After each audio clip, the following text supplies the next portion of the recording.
Hello friends, welcome to Jaisakthi's kitchen and vlogs. முதலமைச்சரின் பெண் குழந்தை பாதுகாப்பு திட்டத்தின் கீழ் பெண் குழந்தைகள் வைத்திருப்பவர்கள் 50,000 ரூபாய் பெற விண்ணப்பிக்கலாம் என அதிகாரப்பூர்வமாக அறிவித்துள்ளனர். வீட்டில் ஒரு குழந்தை இருந்தால் அந்த குழந்தைக்கு முதலீட்டு தொகையாக 50,000 ரூபாய் வைப்பு தொகையாக வைக்கப்பட்டு அதற்கான அதிகாரப்பூர்வ ரசீது குடும்பத்தினரிடம் வழங்கப்படும். ஒரு குடும்பத்தில் 2 பெண் குழந்தைகள் இருக்கும் பட்சத்தில் ஒரு குழந்தைக்கு தலா 25,000 வீதம் பிரித்து கொடுக்கப்படும். ஒரு குடும்பத்தில் 3 பெண் குழந்தைகள் இருக்கும் பட்சத்தில் ஒரு குழந்தைக்கு தலா 25,000 வீதம் 3 பெண் குழந்தைகளுக்கும் சேர்த்து மொத்தம் 75,000 ரூபாய் வைப்புத் தொகையாக தனித்தனி ரசீதாக அக்குழந்தைகளின் பெயரில் முதலீடு செய்யப்படும்.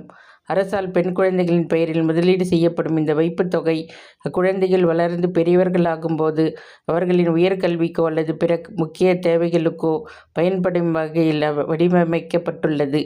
இத்திட்டத்தின் கீழ் பதிவு செய்யப்படும் பெண் குழந்தைகளுக்கு 18 வயது நிறைவடைந்த பின்னர் அவர்களின் தங்களின் முதிர்வுத் தொகையை வட்டியுடன் சேர்த்து மொத்தமாக பெற்றுக்கொள்ள தகுதியுடையவர்கள் ஆவார்கள். இந்த முதிர்வுத் தொகையை பெறுவதற்கு அக்குழந்தையின் பெற்றோர் அல்லது அக்குழந்தை சில முக்கிய ஆவணங்களுடன் அரசை அணுக வேண்டும்.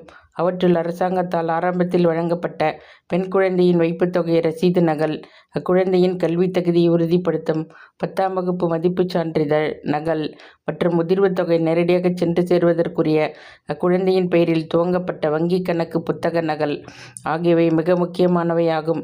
இந்த ஆவணங்களை சேகரித்து மாவட்ட ஆட்சியர் அலுவலக வளாகத்தில் உள்ள மாவட்ட சமூக நல அலுவலகம் அல்லது தாங்கள் வசிக்கும் பகுதிக்குட்பட்ட வட்டார வளர்ச்சி அலுவலகங்களில் பணிபுரியும் சமூக நல விரிவாக்க அலுவலரை நேரில் சந்தித்து சமர்ப்பிக்க வேண்டும்.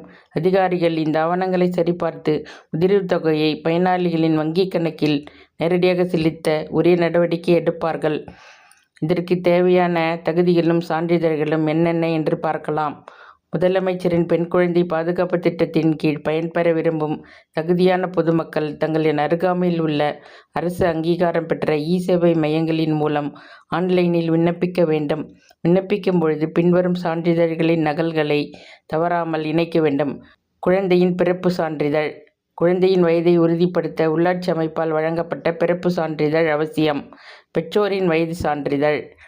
தாய் அல்லது தந்தையின் வயது வரம்பை உறுதி செய்யும் அதிகாரப்பூர்வ சான்றிதழ். ஆண்டு வருமானச் சான்றிதழ்.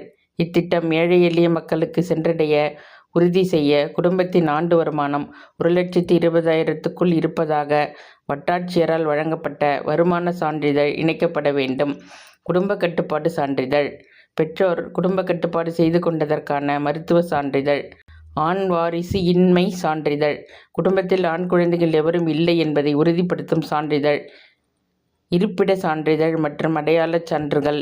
தமிழ்நாட்டில் வசிப்பதற்குரிய பிறப்பிடச் சான்றிதழ், ரேஷன் கார்டு மற்றும் பெற்றோரின் உரிய அடையாள அட்டை நகல் ஆகியவை தேவை. தொடர்பு கொள்ள வேண்டிய முகவரி என்னன்னு பார்க்கலாம். மாவட்ட சமூக நல அலுவலர், மாவட்ட சமூக நல அலுவலகம், மாவட்ட ஆட்சியர் வளாகம். இந்த பணம் கிடைக்கணும்னா குழந்தைங்க கண்டிப்பாக 10வது வரைக்கும் படிச்சிருக்கணும். 18 வயசு வரைக்கும் கல்யாணம் பண்ணாமல் இருக்கணும். இந்த 2 விஷயத்தையும் ஊக்கப்படுத்துறதுக்காக தான் தமிழக அரசு இந்த திட்டத்தை அறிவிச்சிருக்காங்க. இந்த வீடியோ உங்களுக்கு ரொம்ப உபயோகமாக இருக்கும்னு நினைக்கிறேன். இந்த வீடியோவை உங்கள் ஃப்ரெண்ட்ஸுக்கும் ரிலேட்டிவ்ஸுக்கும் ஷேர் பண்ணுங்கள். எங்கள் சேனல் சப்ஸ்கிரைப் பண்ணிக்கோங்க. தேங்க்ஸ் ஃபார் வாட்சிங்.